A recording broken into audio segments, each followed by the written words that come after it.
Hello and welcome to the match preview for Aston Villa versus Middlesbrough in the FA Cup third round. Before we start, if you could like the stream and also if you're new around here, subscribe, that'd be much appreciated.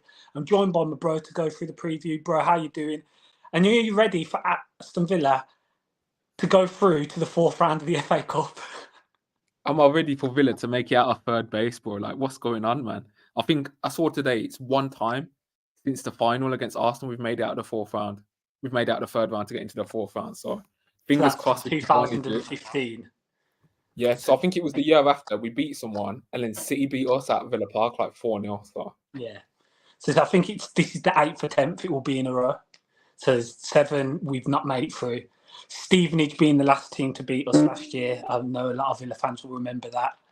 And that was also under Unai Emery. So, yeah, we go into this one hoping that we beat Middlesbrough at the Riverside, a ground I've been to previously. I remember Stanley Tunchai back in the day scoring a mad overhead kick against Villa in the league. It was one of the last games of the season. I think it was the game Petrov injured Stuart Downing in, and then we ended up signing Stuart Downing in that summer, which was a bit mental.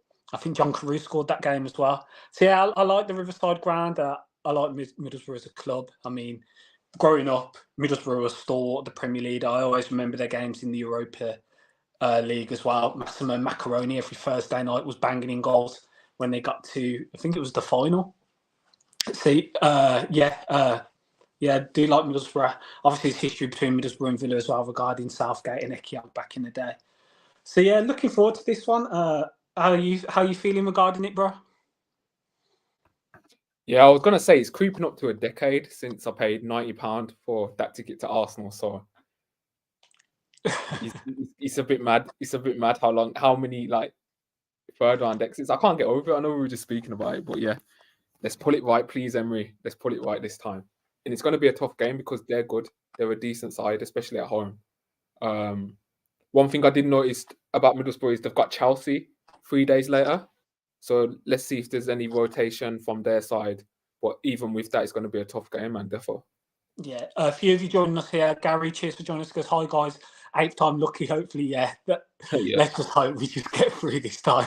It's been a long time. Andy says, "Evening, gents. Cheers for joining us, Andy.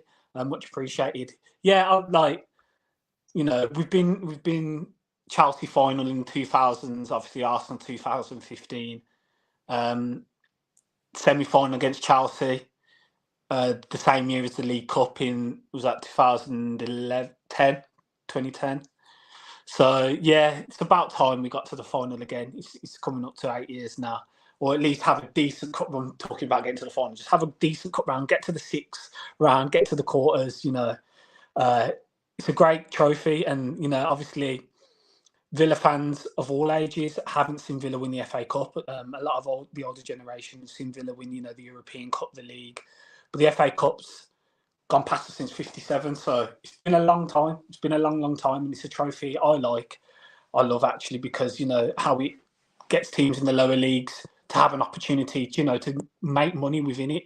Okay, they won't get so far, but, they have a chance to get a big tie and really make a lot of money. That helps the club throughout the season and going on further.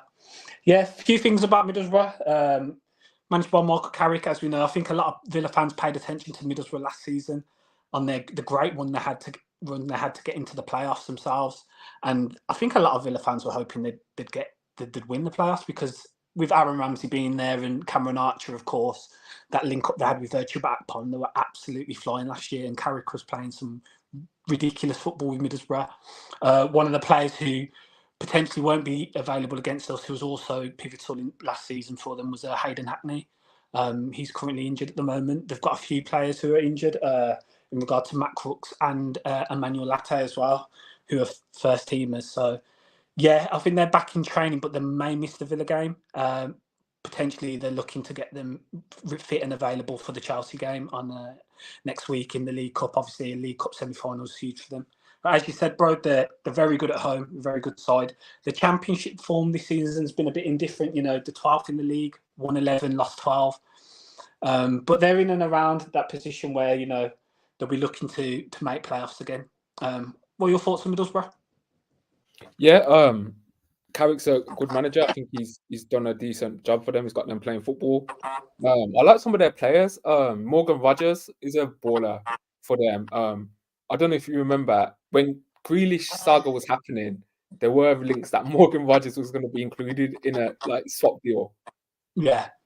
Kind of thing. So I've always like noticed him, just looked out for his results, see if he's got any better. So yeah, he's a good player that they've got as well. So yeah, man, it's going to be a tough game, like I said. Yeah, a few more joining in here. A few more comments will go. Gary says Middlesbrough, in the semi of the League Cup as well, so will be tough. Yeah, they may play a weakened side for them. We'll have to wait and see. Michael's joined us. He says, hello, guys. Hi, Michael. Thanks for joining us. And he says, we start with a strong team. January is in a busy month in terms of matches. Yeah, considering the busy spell and patch we had within December, January is a lot lighter. So it's 3 matches, isn't it? To be fairly strong, I think. I think it's Saturday. I think it's a Saturday game. Then I think it's like the 14th, is it? And then it's like the 31st. Yeah. It's like, there's only 3 games in January, so expect us to go strong. I do expect. Yeah, I'd like to see full strength. Can we play Martinez in a cup competition? He hasn't played in the cup yet in any of our games. United away, he didn't play. Since Emery's come in, United away in the League Cup, he didn't play. Yeah. Stevenage didn't play. And he didn't play against Everton. Can we just get Martinez starting in the cup? We might actually get through that way. Well, I think with Olsen's injury now, I can't. There's rumours Philip Marshall might be off potentially. Yeah, MK Dons won it. Yeah, exactly. So I think all while being Martinez fit, and that I think he starts this weekend. I think. Yeah, I don't think it comes into question because of Olsen's injury as well. Rachel joins tonight. Evening, Rachel. Thanks for joining us. Rachel says, I would like to just get to the next round for a change. Yeah, exactly. I think that's what everyone wants. Gary says 1957 is way too long when we have been stuck on seven wins since then. I know. Just think. That's over nearly 70 years of bragging about having 7 FA Cups, man. Like, at some point. Do you know what I mean? Coming up to, 56 years? Yeah, it's a long... 66 70, years. Isn't it? Yeah, 66. What's my maths, Brad? It's like 60... 67, or I don't know. It's getting there. Anyway. 67, so... Yeah, it's a long time. This is a big one as well. I don't know if this has gone through yet, but... Just something as and hopefully he's cup tied. I don't think there's been confirmation just yet. I'm not aware. You aware, bro? If that's happened? I don't think it's happened. He's fully signed, but if he does sign before tomorrow, I'd assume 12 tomorrow. Then yeah, I assume he'll be able to play. Yeah. Maybe Villa were refusing to like send over contracts for a bit. You know what I mean? I imagine Villa was stalling on it until after 12 tomorrow, just so he's not available. Because we've learned, players playing against Villa usually score or have an impact. I know we've learned that lesson. Then again, Aaron Ramsey changed the script, man. That might be what the delay is. Yeah, exactly. Yeah, exactly. They're wondering, do we play the former player or not? Like that's the big argument going on. Michael says 1957 Cup Final was the first live match, and because of my mother, who was in St Kitts at the time, seeing this game a week later, she fell in love with Villa, and 2 years later settled in Aston. That's a wicked story, Michael. Gary says just watch Everton and DCL sent off, and McNeil got a bad injury, so good for us for the league game. Yeah, that DCL sending off. I think it's a shocker, to be honest. I know his leg's up, but he's totally missed the guy's leg. It's minimal, if that, and he's going to win the ball. I don't think that was a red, to be honest. Yeah, I've just seen it myself. I don't think it's a red. But what I'll say about the DCL is, I know he doesn't score all the time, but he always gets like chances, and one of them's bound to go in anyway. So I'm glad that that's not going to be against us now. So I'm happy he's out. McNeil's can they review that? Because I'm not sure how it stands. I think violent conduct she can review, but I'm not sure if like a challenge as such that's been gone to VAR and they've received a red. I'm not sure you can review. Like they can. I don't know, to be fair. Yeah, I'm not sure they can. So I imagine it sticks and he will be suspended. Mark also says that's how the family all become Villa fans in St Kitts now. There's a huge Villa fan base. That's wicked, man. That's sick. Like. Love that. Anyway, yeah. How would you like us to line up then against Middlesbrough? I think we both stated that we'd like to see us go very strong, considering the amount of games that we have in the month. What do you think the lineup will be? Yeah, do you want to go through it player by player? Me and you? Yeah. Okay, so in goal, we've both already agreed Martinez should start. I think Moreno starts. Luka Dean's still out injured. Now I think Pau Torres should start. What about you? He came on in the last game, only played like 20 minutes. I think it's time for him to now start and get more rhythm. I think Pau starts, yeah, definitely. Yeah. Then Carlos. I know he didn't have the greatest game last week, but I'd still play him. And that will be an interesting one. That will be an interesting one. Yeah, Carlos or Matty Cash. I think that'll be because I think Cash has to start as well. I think Konza could get rested. You think Konza will be rested? Well, I saw a stat the other day saying no one's played more minutes than him this entire year in the Premier League. So Emery might see it as an opportunity to go Carlos Cash. You never know. But yeah, Konza is just always available, man. Incredible. That's one of his strengths as well. But I could see that as well, bro. I could see Carlos and Cash both starting and Konza having a rest if, considering the amount of game time he's played. I could see that for sure. And Cash, obviously, Cash missed the last game, so he might need minutes as well. Do you know what I mean? Yeah, I think so, yeah, because of the illness he had. Yeah, I think he could do some minutes as well. So going into the midfield. Yeah, I think he goes Luiz and Kamara. Yep. Kamara coming back from a 3-game suspension. He'll definitely need to start and get him ready, get a full 90 minutes in him before the Everton game.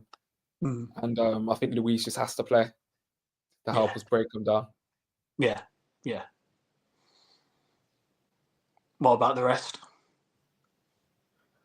McGinn? Yep. The thing is, does McGinn start on the left and no Ramsey, or does McGinn start on the right and then no Bailey or Diaby? What do you reckon? I potentially could see him starting on the left and we go Bailey and Diaby. I could see that. Sure. Dropping Watkins. Sorry, dropping Ramsey. Yeah. I could see that happening. Any update on Yuri Tillemans? Where is that? No, his press conference is tomorrow, so we'll probably find out then. Oh, okay. I haven't seen anything regarding training or any pictures or anything like that. So, I don't know what the state is of Yuri Tillemans and whether he'll be available in the squad or available for the squad or not. Or it could be a bit longer for him and maybe looking towards the Everton game to get him back. But got some comments here. Before we continue. Gary says full strength, surely. He says, from now on, full strength until the end of the season. No risky second string players unless we get injuries. Yeah, I agree with that. I think because of how little game time there actually is and how many little games there are. I think the fourth round, does that come under January as well, bro? Yeah, that's why there's a gap. That's why there's a gap between our Newcastle game and our Everton game. Because it's the fourth round, isn't it? In between. Yeah. And so that's another reason we want to get through, because you don't want to be waiting 2 weeks again for Villa to play. Like, yeah. I want to play, so I agree. Full strength for all games this month. Andy says possibly rest Konza and McGinn. Both have played most games. Can see that happening as well. He loves McGinn though, doesn't he? That's the thing with Emery. Emery loves McGinn like that. He loves Konza as well, bro. He loves Konza being in the lineup. True, so it's true. I was just thinking back to the Everton game at home. He played McGinn left back, wasn't it? Like McGinn still found his way into the team. Yeah. What do you think about Duran though? Because Emery does like to give Duran minutes in cup games. Do you think Duran will start with Watkins? Could that be a possibility with Bailey on the right? Possibly, but I feel like when you start doing that, there's like, what do you do? Like players like Zaniolo and stuff. Then, like, I don't know. I think he'll just go strong, and those players will just come on and get minutes. I think Emery knows now the FA Cup and how many times we haven't gone. I hope so. I think he'll get it. I'm sure he'll get it. I hope so, because he rotated in the League Cup, man, and that came after the Stevenage game, so you just don't know, do you really? Yeah, that's true, bro. Yeah, we'll have to see regarding that. But if it were, McGinn, DRB, Bailey, Watkins. Yeah. Speaking of Duran, that we'll probably touch on later, could be an element of not risking him getting injured for reasons that have been rumoured. So we'll get on to him later. Gary says, depends on what Middlesbrough are prioritising. Hopefully they put weakened team out. I think they're prioritising the semi-final of the League Cup. It's not the same Chelsea as well, is it? Yeah, I think they can fancy themselves against Chelsea. So, yeah, I feel like they'll prioritise that and they will go weaker. Obviously, we know about how the Championship schedule and what's that for like. It's even more intense in the Premier League. So, yeah, I could see them resting some players for this. Duran and Emery aren't seeing eye to eye apparently, so we'll be interesting to see what happens in January. Yeah, we'll get onto that. And the Duran Emery thing, I'm not sure it's like that, to be honest. I don't know. I see the rumour around a lot, but I've not seen anything concrete to suggest that they're not getting on. So, yeah. Regarding predictions then, bro, what do you think? I honestly think it's going to be a draw. I honestly think it's going to be a 2-2 draw. And I've learned today there's no replays in the FA Cup since when? Yeah. I thought they got rid of replays early. It's not until the 5th round apparently. So that's my error. So yeah, I think it comes back to Villa Park. What about you? I'm gonna go 2-1. 2-1. I think we'll take a 2-goal lead and they'll get a consolation and we'll just hang in there and get the victory. Yeah, that's what I think. Gary says there is regarding Duran. Gary, I haven't seen anything concrete to suggest that there is. Like, I'm not sure that's the case. If you let me know in here where you've seen that or where that's been suggested, I don't know. I just haven't seen anything regarding that reports-wise. Don't have you, bro? There was like that early, random article from like Colombian press like months back, but since then it seems like they've made up. He returned to the squad and he's been getting minutes in most of the games now. Not a lot of minutes, but he's been coming on to try and make an impact. He made an impact against Burnley as well. So yeah, we'll have to see how that develops. We'll get on to Duran in a minute. Mark says, I think the science will take the teams to start. I know everyone wants to go strong, but medical staff will know who's in the red zone. Yeah, they will do, and they'll be well aware of who's strong enough and who's fit and available and ready to go. Gary also says, gap between Championship and Premier League has become massive, so should win. Yeah, it is. It's got bigger, but the Championship sides fancy themselves in these tournaments, and I think we just need to get through by any means necessary. Just get through and get the hoodoo off our backs of not getting through the last 7 occasions, because we faced sides a lot worse than Middlesbrough and failed to get through. So, yeah, I think Emery loves the cup. So, and hopefully he's learned from what happened against Stevenage, because he did make a lot of changes that game. And I remember when being there, and it was just not the same Villa side that we've been playing and how we've been playing. We just didn't look. We looked at 6s and 7s at points in that game. Mark says people fall out in football, so this Duran fallout is just gossip. Yeah, that's how I seem to think about regarding it. They might have had like something might have been said just in the team or something. I don't know, but yeah, that's how I look at it. But yeah, let's get on to the few things that have happened this week then. Michael says hit the like button. I appreciate that, Michael. Thanks for that. What do you want to discuss? Are we going to do transfer rumours, or shall we do the other thing that's been a talking point this week? I mean, it's got to be the elephant-sized logo issue. Yeah. Go on then. How do you feel about the logo? What's your thoughts? Well, I was about to say I don't mind it. I quite like it. That's how. Yeah. I was about to say split the fan base, but I don't know. I've never seen Villa fans like more united against something. To be fair, but I think it's me and 1 or 2 others. That's it. I think everyone else doesn't like it, but yeah. Yeah. I said on the last podcast, my stance on the circle badge that we had on kits now, while I get like the nostalgia of it, I do think circle badges are a bit played out. I don't really like Claret Lions. I don't think it stands out on a kit. And then we spoke about the marketing thing. I know that Villa had the badge before Chelsea, but if you want to become like a unique global brand from a marketing point, you don't really have a badge that's similar to someone already established in the top 6. Like you Mm. want to be unique and stand out. So that's another reason why I didn't really want to keep the circle badge. So I'm okay with the badge changing, but this new badge, it's just like, for me, there's something like this fundamentally just doesn't look right about it. I don't know what it is. I know some people have said it looks upside down, which I see as well. I'm not the biggest fan of like the drop shadow behind the lion. I don't think that's really needed. I don't think it looks right. And then there's issues with the border as well. A lot of people didn't like the borders, the white with the claret. They didn't think that worked either. I'm a fan of the font. I don't mind the font. But I think maybe it could go above the lion. I don't know. What's your thoughts then? Because you obviously have a more positive outlook on the badge. Yeah, I like the actual badge itself because it's unique. I think I can't remember if anyone could point out that a club that has a badge that in that shape, the form of the shield. I think that's quite unique. I don't think there's many clubs where like the logo's put at the bottom as well with the lion on top. It's just different. I think it's different and it will stand out especially with the badge this year. When if you go onto an app or something like that and you look at Villa and you try and identify them, it's quite difficult to make out the badge because of the claret and the blue and how like it's just really difficult in the shading. I think this logo now, if we were to go with that, I think it stands out in like you can see quite clearly, and it looks good in all forms. So if you're trying to market the badge in all forms, it would look good. It'd be obvious and it stands out. So I think that's one thing I like about it. It clearly stands out.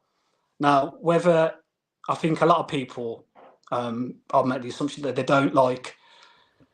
I don't know. They feel like it's a bit tacky at times, which I can understand as well. It's a bit tacky. I remember Everton had their badge changed once, didn't they? Yeah, I'm a fan of that badge. I'll be honest. I think that's better than their one that they ended up with, personally. Yeah, which the one they ended up with was a lot more detailed, wasn't it, in comparison? Yeah. The one they ended up with, I don't think that was better than their one they had before, years back, when Rooney was there and them. I thought that was better than the one they've ended up with for Everton. So. Yeah. So yes, for me, I like it. I like the badge. But I can understand why people don't, and it's different. Opinions. It's always going to be opinions, and it's going to be difficult for Villa fans to agree on something as a fan base because it's nigh impossible. The one thing I do take a bit of disliking to is the involvement that they've given fans and how they've gone about it. I think the approach and the way they've gone about it's a bit off in the sense that they did the initial survey. We chose that badge last year. They had the 2 options, and then to change again, and it feels like the input from fans hasn't been as prevalent as it was.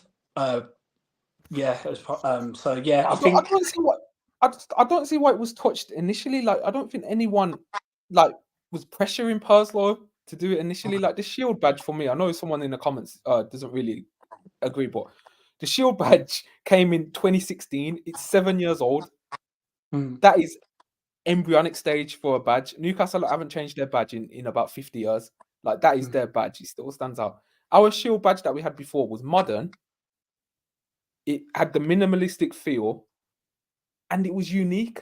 I just don't see why it even needed to be changed. And you can tell Chris Heck is a fan of that badge because this new one is stylistically so similar. So I think there's a bit of like a compromise between changing the badge, but like accepting like a mistake was made having the circle one as well. It's like a bit of a compromise. Now we've just got this badge here. Me personally, if I was making a decision, I'd just stick with the shield and just forget any of this ever happened. But I don't work at Villa, so I'm not mad at the new badge. I prefer the new badge to the circle badge, I'll be honest. Yeah, fair. A few comments in here regarding it. Mark says it's a local official. Well, it's been trademarked, and similarly to the badge we've got now, that was trademarked last year, as well as the one that they did on the gas lamp by the Chrysler Shield, that was trademarked as well. Also, the 150 AV, that was trademarked, and then the next game and the semicircle and the centre circle, they had the motif, didn't they, of it? So it was used. It's been put in practice at the game. So I think I've seen some reports as well regarding it, stating that it was put forward, and then a few other people saying, yeah, this is what we're going with. But obviously, we'll have to wait and see. Marcus says, I would like to free the lion. Yeah, I think a lot of people like to free the line as well and have it on his own. The one thing regarding that is, a lot of clubs have lions as their, Yeah, that's badge, that's a yeah, representative. And if you were to free the lion, I think when you're marketing it, it's difficult to associate it with Villa if it's just a line on its own. Maybe if it had the text underneath it or Aston Villa underneath, that's fair enough. But I think like if it's just a lion and that's it, I think it's difficult to market. Whereas if you have something that's unique with the badge and the colours and the team name, when we yeah. 1874, etc., it's a bit easier to be be marketable and The, be recognised worldwide. the solo lion minimalist look works if you have it on the kit, but Yeah, I as think an I agree with actual that. Yeah, yeah, as an actual official logo, for me, it doesn't work. It's not unique, as you said. So many clubs have lions. It doesn't stand out amongst like even Chelsea. Just going back to the point again, and I know in the comments it said Chelsea had the badge after us. I understand that, but to be like brutally honest, from a marketing perspective in modern day, people don't think, oh, Villa had the badge before Chelsea. People don't think like that. That Chelsea have been an established top six club now for nearly like 2 decades. And if the point of Hex coming in is to improve our global appeal and our global reach, and if the badge is similar to Chelsea, it's not going to do that in a way. It's too similar. So I do think the circle badge had to be changed. yeah, But I wouldn't mind having the new crest and then solo lion on the badge, similar to what Liverpool do with their liverbird. yeah. I The think that, live bird. Yeah, yeah. yeah, I was I just think going to say that. that would be quite interesting to see. Yeah, because Liverpool have their badge, but then they have kits where they just have the live bird on it, and that's it. Yeah, I and then think that's United have jumped on the trend with their away kit, haven't yeah, for sure, exactly. Yeah. Gary says, "Hey, the Shield badge won nothing with it, and to me, it reminds me of the bad times." That's another fair reason. Your affiliation with the badge, and what happened regarding Lerner and then Tony Jaa and etc. It wasn't good times at all. So I Listen, totally. listen. Unai Emery's coming during that Shield badge. That's how I'll spin it. That's fair. That's also a fair point. Gary also says Chris Heck is getting a lot of stick from Villa fans and some want Perslow back. What do you think, lads? I think give the man time. There's a number of things that maybe I'm looking to see regarding Chris Heck, but there's a number of things I disagreed with Perslow as well. So Yeah, I think just give the man time and see what happens. I just think that Perslow decision to hire Gerrard, it's almost like unforgivable to the point where to make a decision to have that much of a drastic impact on our form with the squad we had, to then be removed from the decision making. So Weary steps in, brings in Emery, who's arguably going to be one of our best ever managers. It's just such a terrible outlook up to his right for Perslow, and I think he was gradually removed from his spot. I know they didn't frame it like that, but I think he did. Yeah, He did the sack almost like he's not involved in Aston Villa now, and I think it's the right decision. So and a few off the field things as well regarding Perslow. I mean, a lot of the development plans are under Perslow. They're not going forward now. There might be reasons for that when Perslow was in charge. I think the terrorist view, some people have grievances with it, some people don't. well, it gets booed at Villa Park. Let's be honest, the terrorist view gets it does booed. at half time. So that was a Perslow initiative. Exactly. So yeah, there's some things with Perslow I didn't agree with anyway when he was I'm not the biggest fan CEO. of So Perslow. I think you give Chris Heck time and then make a judgment when he's had a bit more time.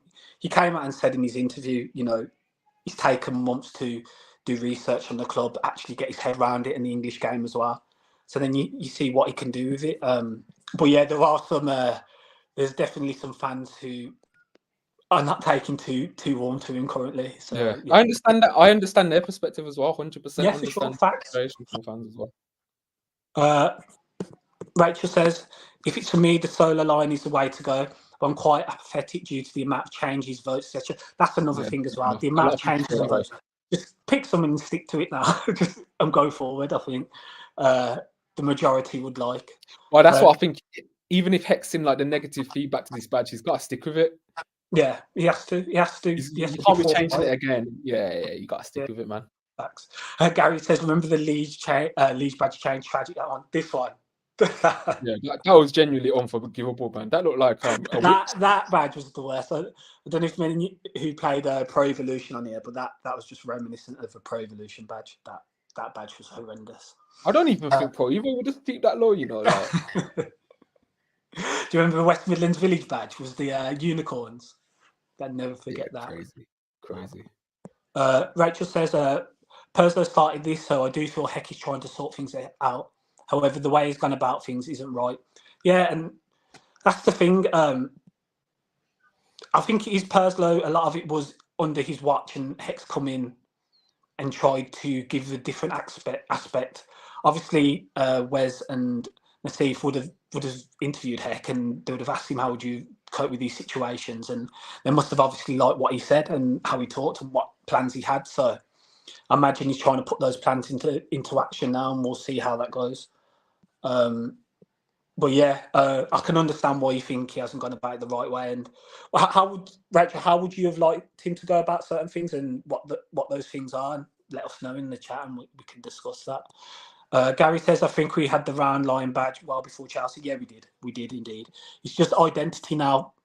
A lot of people in their 20s, 30s will identify Chelsea with that badge just because they've won so much over the last 2 decades. And yeah, our relegation didn't help as well.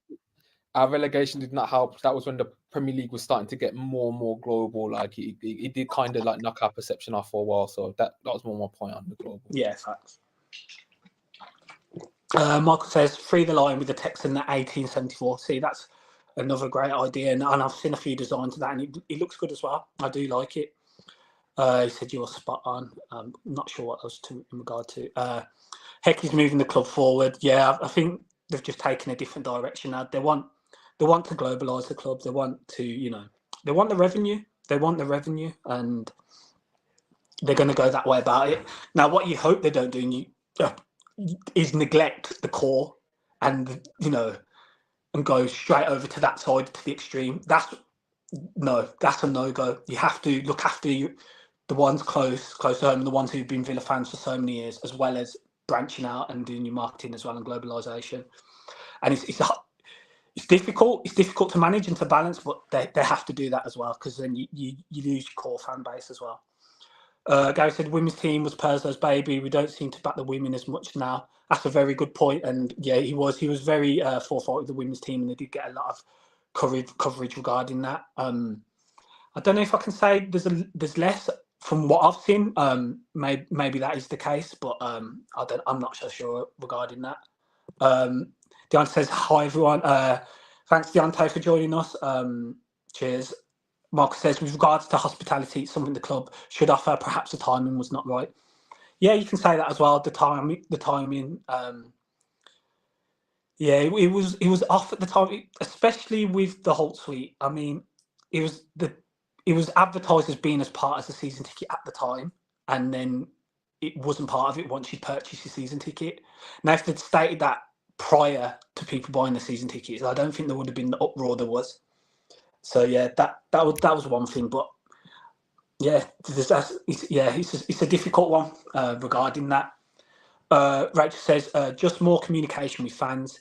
He's done one interview and that's fine, but we haven't had great communication to the fan base on why they're making decisions. That's a very good point indeed, Rachel. And yeah, I do agree with that. There needs to be a lot more communication. He tweeted stuff like the AV 150 on and hashtag on brand, and then there'd been nothing prior to that at all. Now, whether in the fan groups they'd had discussions with that and he proposed that and put that forward, the wider fan base was unaware. So yeah, communication has been improved on, and that's something I think Heck should strive to do. Gary says, hope we never end up like City or Chelsea. I take the trophies, but the plastic fans and glory hunters are embarrassing. Yeah, that's the big thing as well. I agree with that, especially in terms of social media wise. It does get embarrassing when you look at those supposed top clubs and some of the fan base that they've generated throughout the years and how they approach things. But yeah, bro, all in all, regarding the badge, it's just one of those things, I think. And if that is the badge put forward, as I said, I like it. I'm happy with it. And yeah, I just want it to be done there, final. That's the badge going forward. Any more? Fully agree. Yeah. Fully agree with you. Michael's also got a comment. I was part of the London 2012 and I viewed sport from every situation. We must change. We won't lose the heart of the club. Yeah, it's the heart. It's so difficult. Change is so difficult. You see some clubs changing now, and fans are not happy with the change. take West Ham, for instance, and moving from the bowling ground or, Upton Park, it was a wonderful stadium. We were lucky enough to go there. It was a great stadium, the way you got into there. They've now gone to the Olympic Stadium and it's increased the capacity, of course. It's a massive stadium. It was used for the Olympics. But you have a lot of West Ham fans who weren't happy with that decision and still aren't happy with it because of the layout, the atmosphere it creates. I think what helped them make it feel more at home was, their performance in the Conference League last year and some of the Europa League games they had the year before that as well. And it kind of made it more of a home with the atmosphere and everything like that because they're all behind them. And sometimes, change has to happen, but it's sometimes difficult to come around to, and I'm sure West Ham fans would say that. Aurelio says, with trophies comes plastic fans, comes money. It's an unvirtuous circle, I'm afraid it is. Popularity comes as well with trophy, and I think that's Aurelio sums that up great there. Gary said, one signing, lads, this January. Which do you want most? We'll get on to transfers. That's a great segue. For me, it's a right back. Seen rumours and stories regarding Jeremy Frimpong, his release clause being available in the summer. I don't think Leverkusen will sell now. I think they're flying at the minute in the league. I don't think they'd sell unless it's an astronomical amount of money, which I don't think Villa have available at the time right now. Right back for me. What about yourself, bro? Yeah, the Frimpong one is interesting. I feel like the release clause is what, £35 million in summer.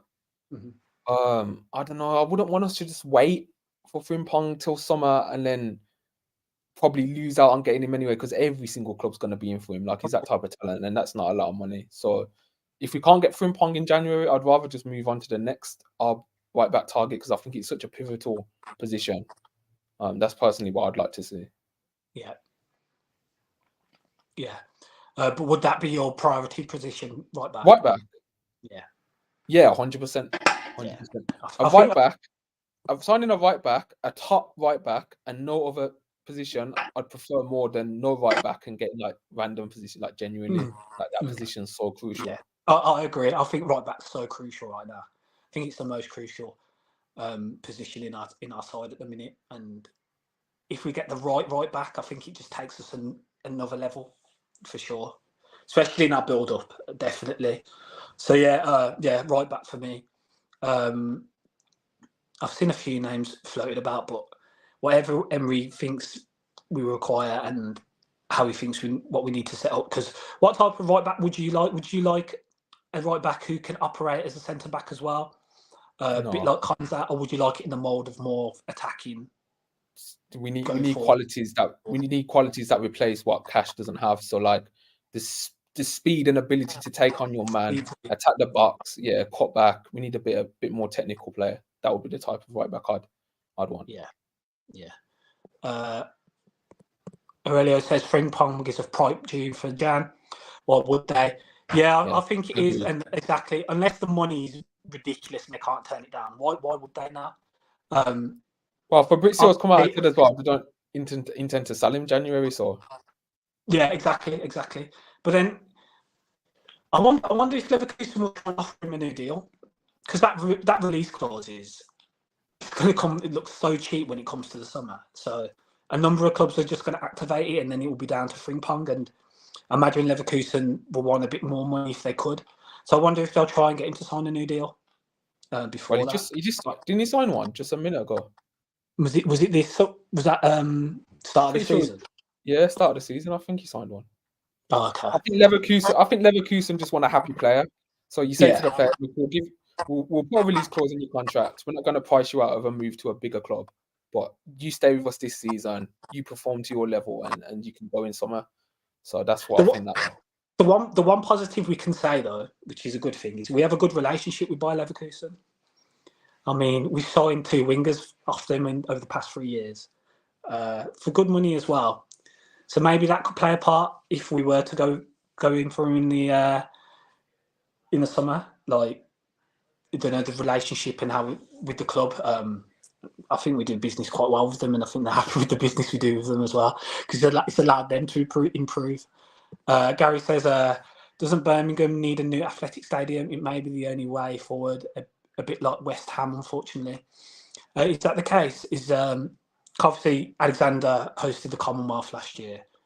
Yeah, if that was the case, and they do, and if they want to develop it in the new, because Alexandra Stadium was only recently just done and refurbished. So I don't know if that's the case. If they do, and I don't know if it will be in the same location because they only recently just refurbed at Alexander Stadium for the Commonwealth.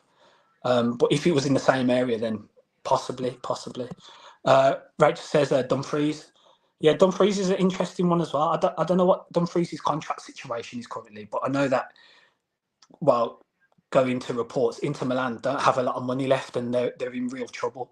So they will be looking to offload a lot of players, and I can see Denzel Dumfries being one of them if the price is right. So that would be I'm not the biggest fan of Dumfries, I'll be honest. Yeah. I think he's got great physical attributes, he's quick, but I think his decision making would frustrate Villa fans so much. Genuinely, like I really think he lacks like IQ to make the right decisions in the box. So yeah, I wouldn't be extremely against it, but I would prefer like other options to Dumfries probably. Fair. Deontay says Frimpong needs to stay by Leverkusen, considering Leverkusen could potentially win the Bundesliga this season, and then Villa need to go for him in the summer market. Yeah. Obviously, if he's a target, and I think he is, I think there's a lot of clubs that are going to go for Jeremy Frimpong. But we need someone now in the short term. Do you think Villa will look at a loan or in the right back area potentially in January if we can't get on? Yeah. I wouldn't rule it out. I'd be surprised though. You think it's a permanent signing for a right back? Unless it was a loan with an obligation, and I'll be surprised. Okay. Gary says we need a right back. Definitely, cash has no end product. I think a lot of the fans have come to that opinion as well. To be honest, Aurelio says CDM cover for Kamara. We have missed him so much. And again, there was rumours start of the season that, and towards the middle of the season, that Dendoncourt would be looking to offload Dendoncourt. Now, if that's still the case, then 100% we need cover because Dendoncourt's not Kamara at all, but he acts as cover. And even then, he doesn't act as cover. McGinn's come into the centre of the pitch when Kamara's been unavailable as well. So yeah, definitely CDM covers a must as well at some point, whether it be in January or in the summer. Gary says, wouldn't it be fantastic if Leverkusen, Girona and Villa win the league? It'd be the most unprecedented thing to happen in a long time, and it'd be brilliant. It'd be ridiculous, and yeah, it'd proper shake up the European game. Michael, sideways question to you. Villa Park will always be Villa Park to me, but with regards to bringing in more funds, what's your thoughts on naming rights? Remember, Villa Park is a nickname that's stuck. I'm going to pass this over to you, bro. Well, I actually didn't know that. Yeah, I actually didn't know that. I thought it was always Villa Park. So that's kind of blowing my mind a bit. I don't know. I got to process that, bro. I actually didn't know that. So, I don't know. It depends how much the revenue was. If it was like that needed to the club, like doing the work. But I think now in the modern days, clubs have worked out how to find like different sources of revenue to not have to do the stadium rights. Otherwise, I feel like Nassef Sawiris would have already done that. Do you know what I mean? In that sense, so yeah. Mark says the real name is Aston Lower Ground, so there you go. head of the curve. Yeah, Nick Trust. Aurelio says Perry Bartley close to the and wrong side of the city. That's fair. That is fair. Comment from Gary: has the Ngoyi signed, or is he staying? I don't know how true this is. I don't know if it's hard to trust. Italian media sometimes it can get so like carried away. Like it's really hard to trust. Yeah, we saw a lot of that in the summer regarding Italian sources, and I think at times it was saying the Zaniolo deal wasn't happening and stuff like that, and it's hard to trust them. So yeah, I'm not even sure if we're looking at him because the sources are stating that we've made a potential bid or we've had a bid accepted, and then he doesn't want to join. Obviously, I don't know where there's no smoke without fire. Obviously, they're not just going to randomly say it, and like loads of clubs say like there might have been interest, but you just never know how advanced it was. Yeah. Yeah, Michael says Alexander is now down to 20,000, not moving from Perry Bar. So there you go. Tycoon says Villa need to sign Pinnock. Thanks for joining, Tycoon. Barcelona fan, I imagine. Ethan Pinnock, not a bad player, not a bad player at all. Gary says, is Jed Spencer right back? He's trouble, but he's quite good for me. Jed Spencer is a weird one because when he was at Forest, I rated him. I thought his quality. Obviously, he went to Spurs and he's hardly played. I think he's made 8 appearances or something since he's been there. Got sent to Leeds this season on loan.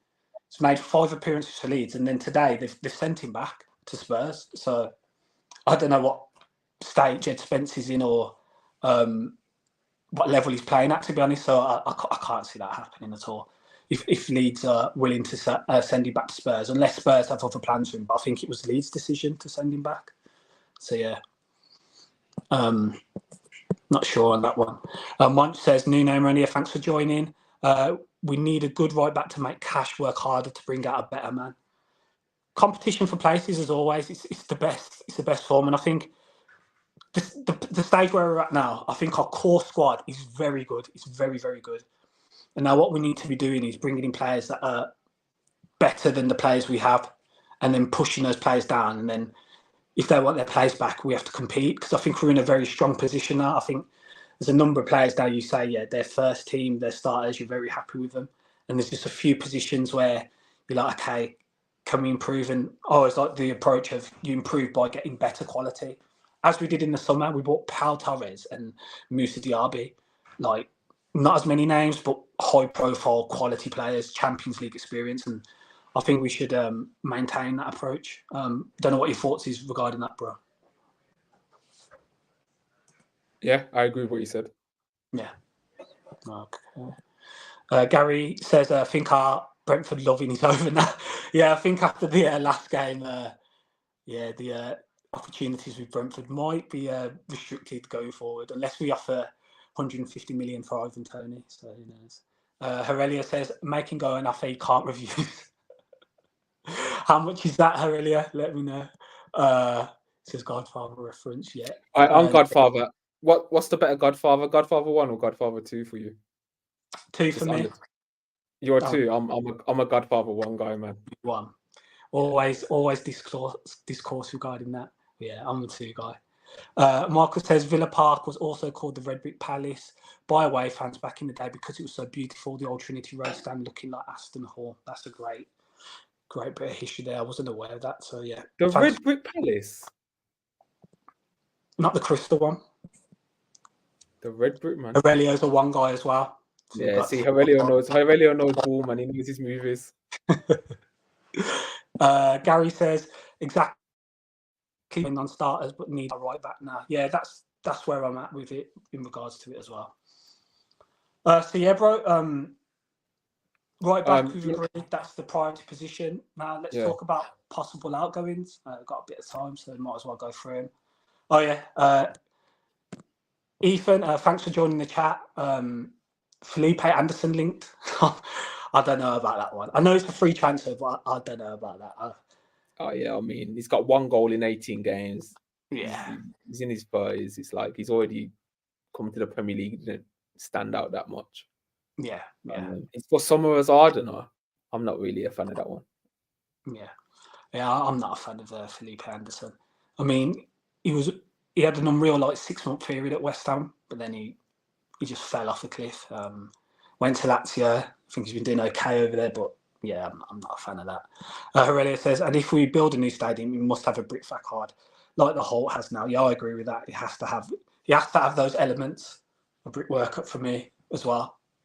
If that were to happen, I don't really want to move from Villa Park, but if that were to be the case, and not move, sorry, if we were to refurb Villa Park again, I don't know if we do it in the same location or not because of the size and the space, but it has to have elements. If we were to ever to move to another part of Birmingham, it has to have the same elements and just on a larger scale. Gary said, rather have a Pamela. Fair enough, Gary. I'll thumbs up for that one. I don't know where that thumbs up come from. But yeah, if we go into departures, then potential departures. So obviously, Finazaz, there's been reports regarding a £2.5 million bid being placed by Middlesbrough and Villa looking to accept that.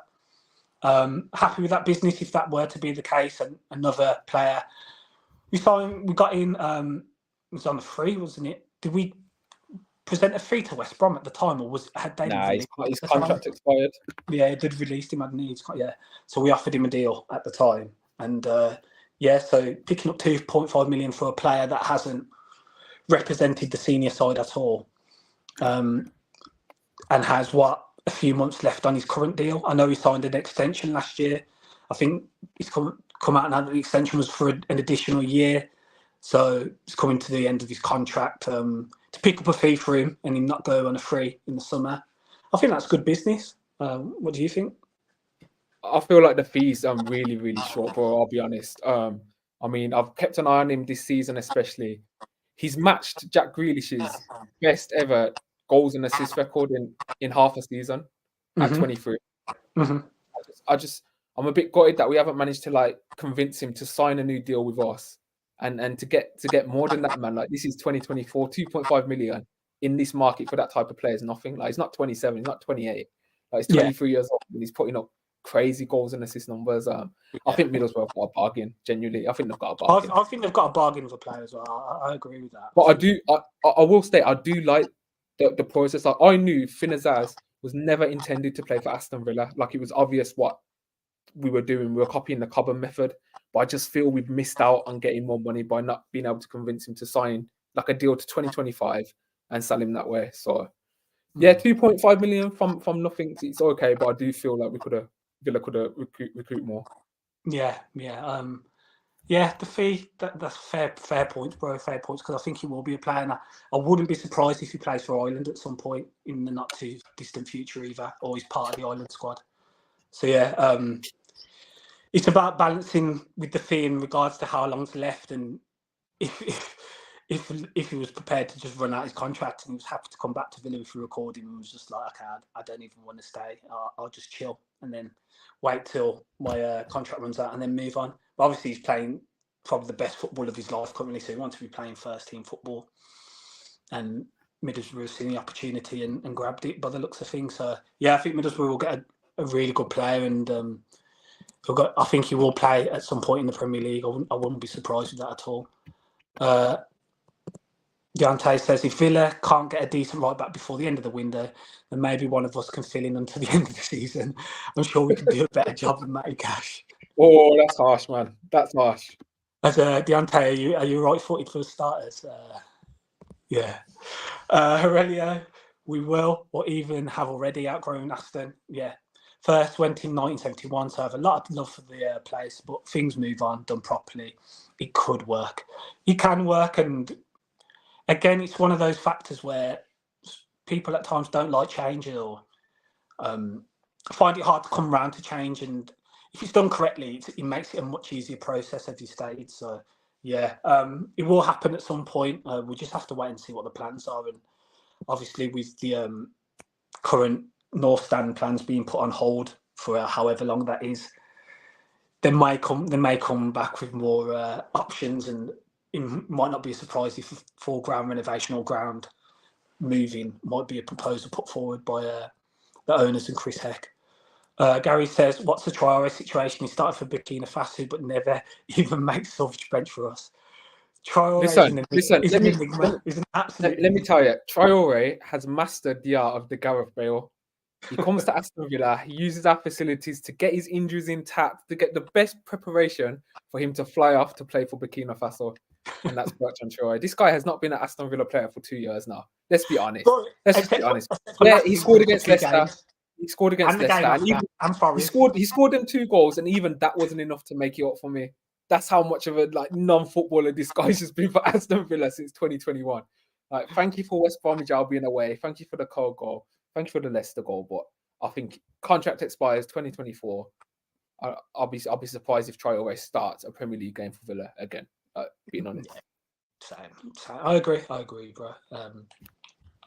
I think he'll go to Burkina Faso, potentially go to the AFCON and get injured and just come back and be gone in the summer. I don't know. I don't think we'll get rid of him in January. But I did see something interesting yesterday. I saw the AFCON poster online. Guess what player was front and centre? Ex-Villa. Some may say a forgotten man. A cup finalist scorer for Aston Villa as well. Oh, Sama go. I totally forgot he existed, and I saw this poster, and there he was, front and centre. Is it Samagol? Is he Zimbabwean? Nah, Tanzania, bro. It's Tanzania. That's it, Tanzanian, isn't it? Yeah. So he was front and centre, just looking to bag some goals in this tournament. So big up Samagol. Rachel says, could there be a percentage sell-on percentage? Is that regard? What's that, bro? That's regarding Finn Azaz. Yeah. I'm not sure. Nah, I don't know if there'll be a clause in terms of that.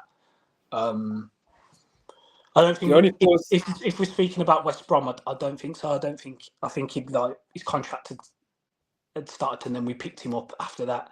Like, we offered him a deal. So I don't think in terms of West Brom. I think Rachel means to do a sell-on clause in case Middlesbrough sell him. Do we get a percentage? Oh, in terms of I don't know. I'm not aware of that contract situation. Listen, the only clause that should be in there is he cannot play on Saturday. That is the clause that should be in there. Like, what about a buyback clause? Nah, I can't see it. Can't see it. No. If he's putting up Grealish numbers in the Championship and he's not deemed ready to come into our first team, then he's not gonna in the future. Like, Villa will just be moved on from that, bro. I think. Yeah, fair points. Gary says, don't think Emery, if he has fault, gives the young kids a go, does he?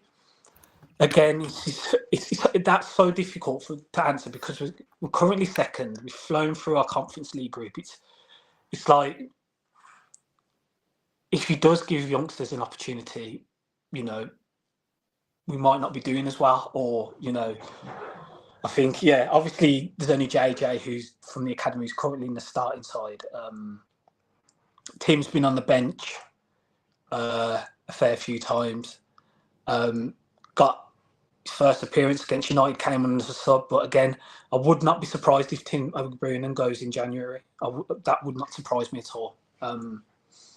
For a fee, I wouldn't be shocked by that. So yeah, it's a fair point. He doesn't bring him in, but then sometimes it's like, again, it's balance, a happy medium, and we're doing so well at the minute.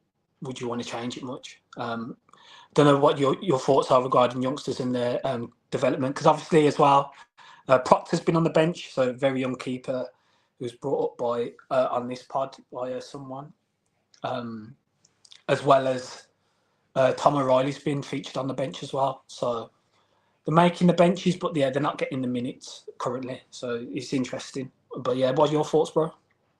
Yeah, I guess the only big one would be Philogene, wouldn't it?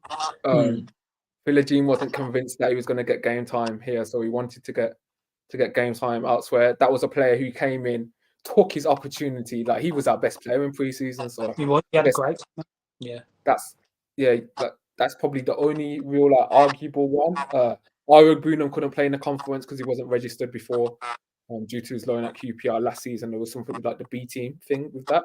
So Ira Brunham probably would have had a lot more minutes had he been registered. And then I guess Emery was starting Amari Kellerman against Hibernian. Facts. That's the player that was getting game time, and it's only out of injury that he probably hasn't been getting some Premier League minutes as well, because he impressed me in pre-season. So I think there's arguments to both sides of it. Yeah, Amari Kellerman played against Everton as well in the League Cup. Came on as well, I think, and didn't he get Conference League? No, he wasn't available for Conference, was he? But yeah. So look, Amari Kellerman was another one, and I'm sure when he's back and he's fit, I wouldn't be surprised if he's straight back in the first team squad. Gary says right back, to be fair, hasn't been upgraded for a long time, so it's just time now, unfortunately, for Cash. Yeah, Cash came in the same window as Ollie Watkins, Emi Martinez, and they've been pivotal throughout, especially the other two for sure. And Cash has played his part as well, but sometimes they just require upgrading or competition at least, and there currently isn't even that. Cons is being forced to play out there, and Konsa's a ridiculous defender, but I don't know if he's a right back still after seeing him play there. I don't know what your thoughts are regarding that, bro. Yeah, I just think the right back upgrade is overdue. I thought he was needed in summer personally, but Yeah. definitely in January now. Yeah. It must be done. I think this is regarding the stadium. Marcus says must be done in the style we know of Villa Park. Yeah, I agree with that. Rachel said Emery has given Amari Kellerman and Tommy O'Reilly chances, so he does give them chances. Yeah, facts. Aurelio says Adam's so true about Bertie. Michael, does he play golf? Don't know. Does Bertie play golf? Gary, House is back in the house. He needs to go as soon as possible as well. Thoughts on Courtney House back in training? We got Courtney House, man. He's had a horrific time with that injury. Both clubs didn't want to take him, and I think I read at the time in terms of like the treatment or something like that. So yeah, big up Courtney House from Watford, or when he yeah. I think there was issues with when he returned from Watford and with Watford as well. So it takes a lot of mental strength to come through that, man. So big up Courtney House. Never Think know. he can get game time? He might get minutes against Middlesbrough, but outside of that, I wouldn't be too sure now. Yeah. We see. It'd be interesting to see regarding Courtney House. KTF, FTF, Walker, thanks for joining. He says, what about Cyril signing? Yeah, just gone. Is that Cyril Ingoy? Is that his name, bro? Yeah. We've just gone through that. I don't know. There's nothing really concrete from it. We just, as we said, we just seen reports supposedly that we can't. He doesn't want to join, but we've agreed a fee. But I don't know how true that is at all. Villa big in Tanzania, mate, says Gary. Yeah, I bet they are. And Deontay says Villa also massive in Ghana. Big shout. Yeah, pick up the Ghana Lions. Huge support. Their tweets are amazing as well, and seeing what they're doing out there in the support, it's mad. It's absolutely mad. Aurelia says you don't win anything with kids. Is that old Alan Hansen back in the day? Was it guiding United? Deontay says and Gambia as well. Mad support, man. Gary says, when you get 1,000 subscribers, is Adam going to be brave and get a live camera? No pressure. I'm putting no pressure.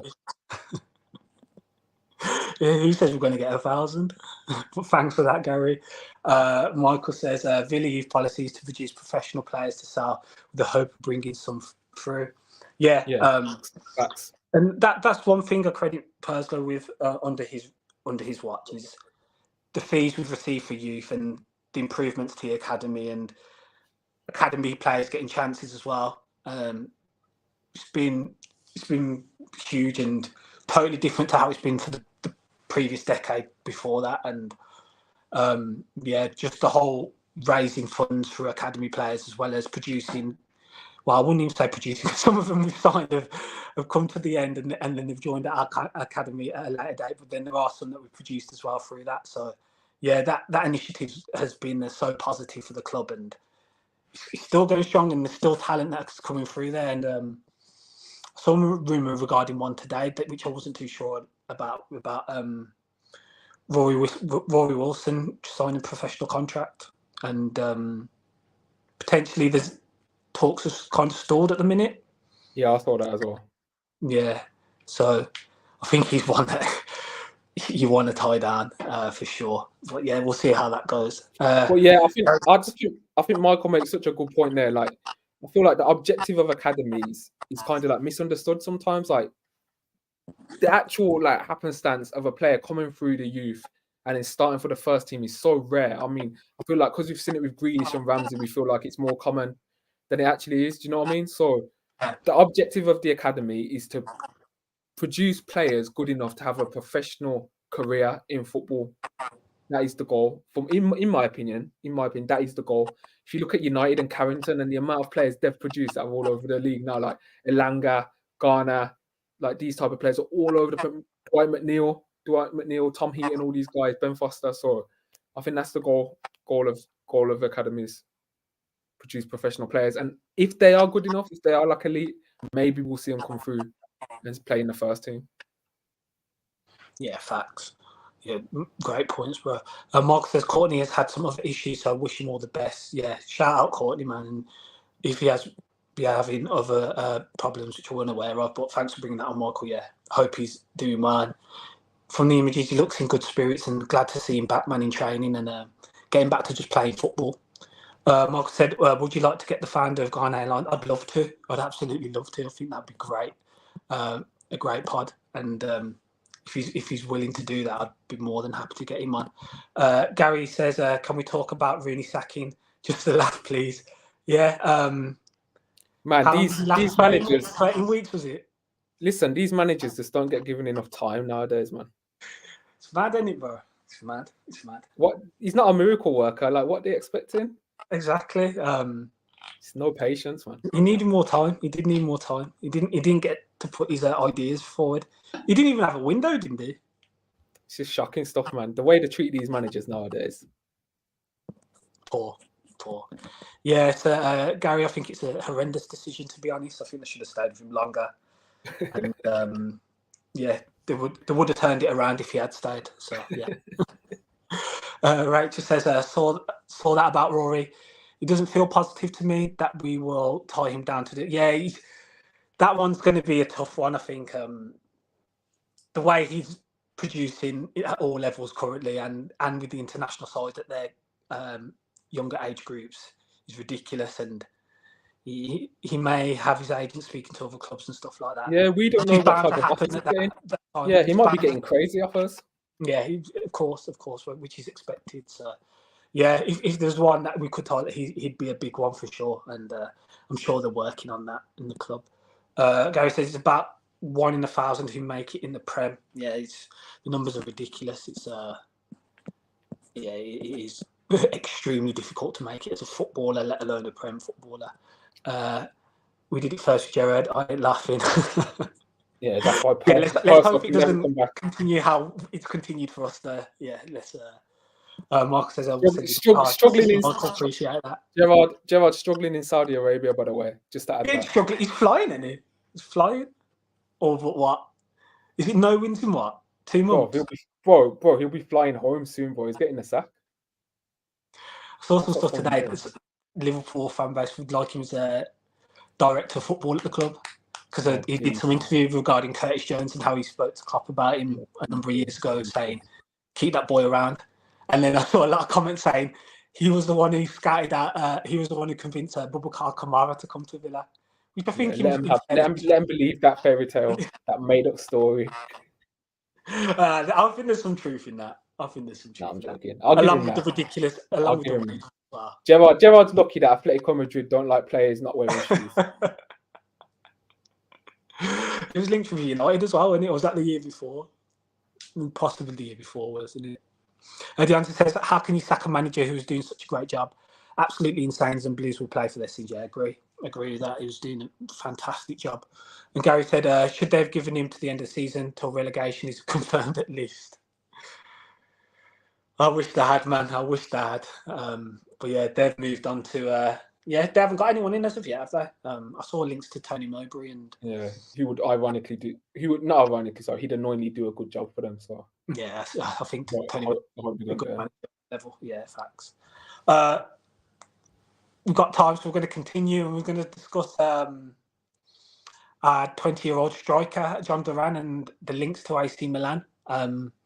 Now, I wasn't sure if this was a permanent link or a loan link. I think there was a translation of one of the reported journalists. I don't know how legitimate the source was, saying it was a loan approach. If Duran was to go out on loan, how would you feel regarding that? So, like, say if the situation is we bring in someone who potentially has more experience or someone Emery wants in that area, and we were willing to let John Duran go on loan until the summer. What are your thoughts regarding that, or a longer loan period? Because I do remember you previously bringing up a longer loan period. I said on the other podcast, I'm totally fine if we just sanction a 2-year loan deal for Duran to go to a team that plays similar football to us. Arsenal did the same with William Saliba, and now they're profiting from it. Yeah. He's 19 years old or 20 years old. He needs that time to develop. Then if we short term bring in a striker that we think will help propel our Champions League push this season, then I'm fine with that. But if Duran's sticking around and we sign a striker, I'd be against that. I'd rather just play Duran. I think he's a good striker. I think he's got all the fundamentals that are there. And the thing with Duran is, as hot-headed as he's been, it's not like he hasn't made an impact. Like, he's pretty much saved 2 big games in our season. Yeah. He's made his impact already in his debut season at 19. And, bro, the minutes he gets... I was looking the other day. I don't think he's played more than half an hour in a Premier League game. No. Like a single... He gets poverty minutes and he's making an impact. So, yeah, I like the impact, whether positive or negative. As you know, per 90, he's got the most goals, the most shots, and the most fouls. Duran's a patience one. I think honestly, I think the dialogue around Duran. I think there's an absolute player in there. Yeah, in about 2-3 seasons, he does some stuff sometimes where I think, yeah, I can see it. I can see the thing I think he's a Colombian international. He scored for Colombia. That was just over the past season. You've got if it's facts and AC Milan are looking at him, but that's AC Milan. That's a Champions League side looking at him. Like, they must see something regarding him. I know Giroud's getting on a bit now, and potentially they could see him, taking some minutes of Giroud. But if a side like AC Milan's looking at him as well, doesn't that make alarm? Yeah, alarm always important. Yeah, always important to look at the kind of clubs that have been linked. Like, I've heard Duran's got interest from all over Europe, so that doesn't surprise me. He's a talent, man. He's one of the most like promising youngsters, and he's 20 years old. Yeah, 20. I just think 2 years. I think the dialogue on Duran's going to be there, and it's going to be like, wow, this kid hopefully has developed for us in the end to come back to Villa. So, yeah, facts. Gary says, why don't these big name players ever make it as managers? I don't know why that's the case. Well, I don't know. Who's the Man City manager? Yeah, I mean the English ones. I think. Right, the English ones. Yeah. I just think English managers already, like, who's the greatest English manager ever? Like, is he modern? He's not really, is he? Like, what, of modern times? No. Yeah, like, who's the greatest English manager of modern times? Like, yes, I agree with you. Guy says we won't get our money back on track. I think we would. I think we would. How much? 15 million. 17, I think 18, 17. I think we'd get that. We'll make our money under. Someone will always take a chance on Duran. Yeah, he's an international footballer playing in the Premier League, and when he has played, he's contributed. I think we're undervaluing him here. I think we get a dough in a bit. For the minutes he's played, Duran had no player scored more goals per minute played in the Prem than Duran. Like, I know it's small sample size, but like, imagine if he was getting like 490s sometimes just to see what. And I understand, like, he's hot-headed and he does make rash decisions sometimes, but with him, there's fundamentals there that you can see that if they're just developed correctly, like, we've got a player on our hands, definitely. Yeah, I think Alone's the best. I really do like Alone, especially if we were to get someone in as well. I think Alone would do him great, for sure. Gary says he needs a 2-year loan at Brighton. Brighton have got a number of striking options. I'd like to see him in the Bundesliga. I'd like to see him in the Bundesliga. Yeah, I think Italy, I'm not the biggest fan of. I don't think AC Milan's the best move either. I don't even like their club structurally. I'd prefer like a Bologna or someone that like have a proper process in place. I think Duran to Milan would be a bit of a waste. I think there's better clubs suited that are going to use him and utilize him better. I'd like to see him in the Bundesliga. I really would. I'd like to see him in the Bundesliga. Right says we paid 15. I think we could get it back. Yeah, I think we'd get our money back. No problem with Duran. I don't think. I think it could be one we'd kick ourselves with if we sell him now. I can't lie. That's how I feel about him. Mark says I love Duran, but he needs to mature. As I know, he's back up. Of here, will get suspended when we need him. Yeah, you do see that in the times he has been lucky, and again, his impact of the weekend. He won the penalty. He won us the penalty to win the game. So he has that impact. Gary said I thought it was 20 million. I think possibly rising to 20. I think it was 17, potentially rising to that. Rachel said I thought it was 15, but I could be wrong. Yeah, 20 to 15 around that ballpark. Somewhere there. Aurelia says Duran is fast, always a killer for defence. He's fast, he's physical. He's not afraid to get physical either. He can strike the ball. And defensively against Burnley, he was really good defensively against Burnley. Putting a real shift. I think he just needs moulding. I think that's all that needs to happen, Duran. not mould enough to where he loses some of his aspects, but like tactically, Like, let in me certain just situations. let me just read out his minutes here. 8 minutes against Burnley, wins a penalty. 4 minutes against United. 16 minutes against Sheffield United. 25 minutes against Brentford. Like, he's hardly played. Yeah, Didn't play against Arsenal. Played 1 minute against City and 25 minutes against Bournemouth, where he came on the and post against Bournemouth. in the post. Like, he's getting poverty minutes and he's still making an impact. The Yeah, most minutes he's had in a game all season is 25 in the league. 25 minutes in the game. So yeah, I like Duran. I do. Gary says he's a unit, no doubt. He's a bit untrustworthy at the moment. I just think. I get the don't know untrustworthy if he's bookings. I get that with the bookings, maybe Yeah. like the conduct. What? I think in football, there's been a lot of mavericks and stuff like that who have been unbelievable players, and sometimes they have that in them. But you wouldn't want them to lose that essence of them, because that loses the player they are and the character they are. I think there's been a number of players who've been ridiculously good players, who have been great players who have that. And sometimes if he loses that a bit, he might not be the player we want him to become. So I don't know about that, but I understand he does give a lot of fouls away. But I think sometimes that's because he wants to make an impact. He's coming on. That he's so over exuberant. He wants to make an impression, and sometimes that happens.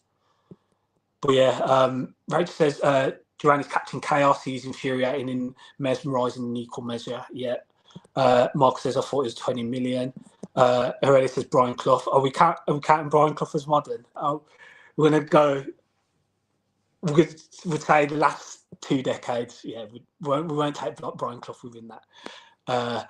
Brian Clough was a hot striker in his day. Gary says he had that spell with those goals, but he's been a bit unpredictable since then. Yeah, fair enough. Ray says Clough was on target to be the best striker ever. Injury finished him. Nothing without Peter Taylor, though. Gary says, I don't think the Juan Pablo intro helped. It's caused too much pressure for I think that's a great point. That potentially is a great point, because obviously Villa fans would have seen that and been like, okay, because a lot of Villa fans hold Juan Pablo to such high regard as well. He may have put additional pressure on him. So he's come from the MLS, and I mean, I don't know if you can say the MLS is one of the top 10 leagues in the world. Maybe even top 15. So yeah, it's a massive culture shock. He's been here he's coming up to a year now, just over a year. He's been here because he came last January. So yeah, I just think you either give him time or a loan deal if we get someone else in. Because I think he's one of those talents within 2 years, and if we sold him, I think we might regret it. Mark said Duran is hot, and Aurelia says I'm Team Duran. Gary says can't play Watkins and Duran together, and Watkins never gets injured. But then, what I think about that is, it's like you want the option. So if we were to get rid of Duran, would you like another option to come in and be a second striker, a backup striker, or what level would you like that striker to be in? Because we saw with Danny Ings, what happened. They couldn't play together, and it was just one would have a few games, another would have a few games, and it just didn't really work. And it took for one to go for Watkins to shine again. So, do you play the Watkins shines when he's the low striker, but you have a player who's happy to potentially sit on the bench and just know that they're only there to play when Watkins is injured or Watkins isn't available? Which I feel like at the moment Duran can be that. Or do you just get rid of a Duran, for instance, or bring someone in to compete with Watkins again? I don't know where Villa fans see that. I don't know what your thoughts on that, bro. It's difficult. It's a difficult one, 100%. Yeah. I think it's tough because we've witnessed it, we've seen it, and it just didn't work. It didn't work at all. Gary said, look, he's still better than Brewster and Anthony. I think he's I think he is. Me and you're better than Anthony.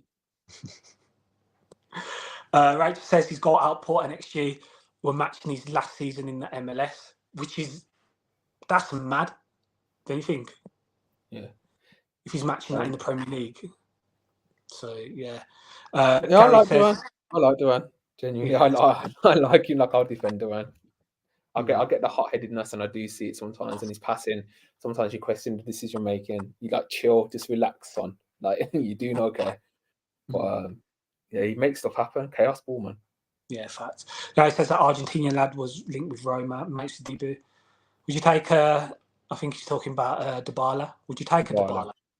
I mean, I'd sound crazy saying no to Dybala, innit? But I don't know. Is it another? I don't know. I don't want to be one again. It's a tough one again. I don't want to be like this. I don't want to be like surface level. It's just another Coutinho because Dybala's better than Coutinho was like when he joined. And I don't know. He'd be a nice profile to have as a 10. And if the release clause is what it states, it's the wages though. Again, it's the wages, the books, and Mark says Duran wants to start. I think all strikers want to start, but this is another thing with the Duran scenario, that the evidence stating that he really wanted to start, and all, where did that come from? Was it like legitimate sources? Or it was Colombian press, wasn't it? Yeah, Colombian press. So I haven't seen nothing over this side or anything coming from Duran regarding that as well. I know he had those Instagram posts and etc. and that, but he looks happy in the squad. From what I see, he looks happy. But who am I? I don't know. So yeah, it'd be interesting to see. Gary says, "Will Coutinho be back in January? He's probably injured." I don't even know what the situation is with Coutinho. I don't know. I forget he's still out there. Honestly, yeah, he's still at the club. Bring him back for one game for the vibes. Bring him back for Liverpool at home, man. Now Luton away. We'll need him for Luton away, man. Break that lockdown. For him on him versus Barkley. Let's see who's really Ross Barkley's playing at the minute. Wow. Yeah, I'm not even joking. Ross Barkley's been unreal this season. Yeah. To the point where I was thinking, oh my gosh, like I do wonder like what Emery would have done with him. Yeah. Obviously, we didn't want him to stay, but he has been in this deep line role that he's playing. He's been unreal. Been unreal for Luton. Facts. Yeah, I agree. Michael said, "Is there a senior pro who could guide Duran?" I don't within the squad at all. I mean, we associate with Villa. I know Angel's retired and that, but I'd imagine he speaks to Juan Pablo and stuff like that. I'd imagine so. Or Juan Pablo talks to him, or they have contact about integrating into England and the Premier League. And obviously, it's a different decade, but I'm sure he does, and I'm sure Angel will be providing him with guidance and that. Because he felt like Duran looks up to Angel. Angel was a big name in Colombia. So yeah, I imagine Angel's happening. Current pros, I'm not so sure. At Villa anyway, who'd be guiding him? I'm not sure. Gary says, "Hope Luton stay up." Yeah, I like Luton. I do like Luton, and they seem like the team out of the three that have come up who are really fighting for it the most. Rach says, "I can't wait for Buendia to come back. I think he would have helped against Sheffield." Yeah, that's one player I can't wait to come back as well. Okay, let's have a prediction on Buendia. Do you think Buendia will go on to have a career at Villa, or do you think he'll be moved on within a year? Knowing how ACL injuries are and the impact it can have on a player, what do you predict? Do you think he'll come back stronger, or I know it's hard to say, but I just worry about Buendia. Like his game was based on carrying the ball, those little runs, those little hop steps. Always used to get tackled and like. Yeah, I worried there. I generally am worried for Buendia's return. I hope he's fine. I hope he's still the same player. But ACL injuries, they're just horrible, man. Yeah, I hear that regarding the injury itself. Which you just got to hope he's back to how he was and the same player. He's tough though. It's tough. But I agree with Rach. I think Buendia's a player we really. He's just totally different to anyone else in terms of. Is it? Yeah. In the final third. As I say with Buendia, sometimes can be frustrating, but sometimes he finds that breakthrough that's needed and that we miss, that bit of guile and to find that pass. So yeah, I can't wait till Buendia's back, and I just hope he's the same player. Because as you say, it's a tough injury to come back from. It feels like a lot of our narrow progression has stopped a bit without Buendia as well. Yeah, facts. He used to be the guy for them. Them vertical balls like from the centre of the pitch. In between the lines. Yeah, man. Yeah, I know. We're missing that profile, definitely. That's why I think if Buendia doesn't be the same, maybe Dybala could be. I'm not sure. You know who I'd love? Ray and Cherky from Lyon. That's who I'd love. I would love Cherky. And I think you'd get him for a very good price at the minute. Very Well, good yeah, price. Leon are broke, aren't they? Yeah, they're in a bit of financial trouble. So Ryan Cherky would be bigger. How do you think Cherky's attributes would? Do you think he has the physical attributes of the Prem? Nah, it's a good question. It's hard to tell. Yeah, Hard to tell. Isn't it? yeah, that'd be an interesting one. That would. Yeah, Gary says plenty of Spanish speaking players to help him. Yeah, there are facts there are. Mark says in the Villa team. Okay. I think Mark says he will have a career at Villa. I don't know if that's in regard to Buendia or Duran. Buendia. In Villa team, Rach says. Buendia is only slight. It's the bigger guys who get ACLs who may struggle. That's a fair point. We don't have that number 10 that Buendia gives. Yeah, facts. We don't have that Buendia in between the line, that player in between the line who can just get on the ball and find that pass or that breakthrough. Yeah, we do miss Buendia at times. Yeah, I really said Buendia. I think Mark says Buendia is learning a lot from the sidelines. Oh, for sure. And Emery really liked Buendia. He loved Buendia, and he'd play most games. So yeah. And Gary says, yeah, not many players like Buendia for me. I agree. There's not many in the league like Buendia. Do you want to go through some other links to our players that have happened? Yeah, bro, fire away.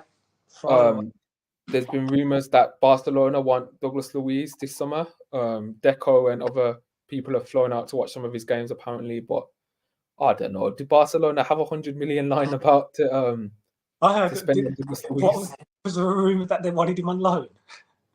Just these cheap guys, man. Like Barcelona. Actually, I loved him growing up as a kid because of Dino, Eto'o. Yeah, the players. These guys are scumbags, man. The criminals. They are. They really are. I can't see that happen. But I'd imagine Douglas might want to move. I don't know. I never like to speak for players saying no, they'll stay at Villa 100%. You never know. Brazilians have a big tie with Barcelona historically.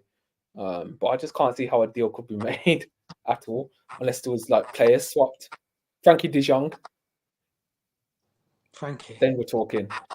Put Frankie in or Rafinha. Then I might be more. Well, fingers crossed we're a Champions League side when it comes to that point, and then talks might be different with a lot of clubs. So yeah. Another rumor today is that Luka Dean is getting interest again from Al Hilal in Saudi Arabia. Luka Dean was linked with them in summer. That deal didn't come to fruition. Villa initially wanted to let go of Luka Dean and sign Acuna.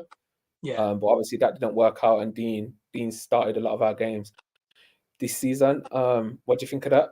Would you be against Dean leaving in January for Saudi, or would you want him to stick around for the rest of the season? The Luka Dean one's so tough because I think he's been good this year. Obviously, we've got Moreno as well, and I think the rotation with them two works really well going forward. But it's the wages. He's one of the highest paid players at the club. And for his age as well, what's Digne, 30, 31 now? If we can get a decent fee for Luka Digne in January, especially going to the Saudi League, where I don't think many other teams across Europe would be able to match what they were willing to offer, it would be tough not to take it, It would be tough. I could see the reason. I can see the pros and cons to selling him, but I can see the pros as to why. If that were the case and there was a sufficient bid to, the wage bill to decrease the wage bill, I could see that happening. And you obviously see the Acuna links all the time. Someone who I'm not sure would be the correct replacement or not. I don't know about that, but I think he'd be on less money than Luka Dean is, and we'd sign him for a lot lower fee as well. So, yeah, I don't know if I'd be that against it if that were to be the case, even though how well he's played, because I think it's the perfect time to cash in on Luka Dean in terms of the level he's playing at right now and the fee to be able to command for him whilst getting the wage bill down. What are your thoughts? Yeah, podcast listeners probably think I am harsh on Luka Dean over the seasons. He's probably been better than I expected this season from his previous level. But sometimes I do just question, even still, does he suit Emery's system fully in terms of what he wants from his left back being a left winger, getting to the box, cutting back, taking on his man, having pace, similar to how Estupinian was used at Villarreal and Moreno in our team. The Acuna links were there. Emery wanted Digne moved on, but that deal just didn't manifest. So do you think if Acuna didn't he get injured against Manchester City in the he was that, and he was just Super Cup? he was that, but he was fine. Like Seville blocked the deal. Yeah. And now people at Seville regret it, according to reports in Spain. They're saying we could have got a decent fee for him last season. Not a good sign, is it? He doesn't play for them. No, as in terms of he doesn't play for them. Yeah. Like Acuna was that heartbroken. Like they've had a falling out. It's not about player quality. It's more about they've had a falling out. He didn't refuse to play, but they've had like a massive falling out. So they've brought through like a youth player. So Sevilla regretting that one. Acuna was obviously heartbroken. He thought he got his like final big payday in his career after winning the World Cup. So we'll see. Yeah, we'll see regarding that one. A few good comments in here. Mark says Bath is not the club to go to. It's tough, man. But there's a lot of Brazilian, like it's cultural as well. Like a lot of Brazilians will have the dream to play for Barcelona. Do you know what I mean? Yeah, facts. Romario, Ronaldo, Ronaldinho, Rivaldo. I can understand why they'd feel that way. Rachel said we have to be interruption. Facts. He's back with Alicia now anyway. Yeah, that's a fair point. Gary says Digne is staying for me, but may not get a new contract. But then, would you not want to see Digne, if there's an opportunity to make money and make a decent, you might be able to get the money that we paid to Everton for him, if not maybe a profit as well. Don't you think this is the perfect opportunity to do that? If while his stocks are the highest, because I don't think they get higher than this, so potentially this could be the time to cash in. Gary earlier says she was supposed to be meeting me tomorrow.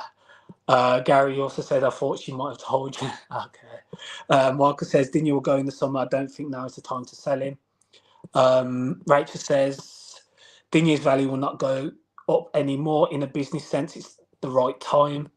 Aurelia says, I must have dreamed it. Jokers. Gary says, Acuna is totally not needed. And then Marcus says, yes, Rachel, what would his value be? If Villa could get more than what they paid for Luca Digne from Everton, do you think this up? If Villa get more than what we paid for Everton, yeah, 100%. Yeah, no brainer, 100%. Do you think that's that unrealistic considering the Saudi League and the money they have and what they can pay?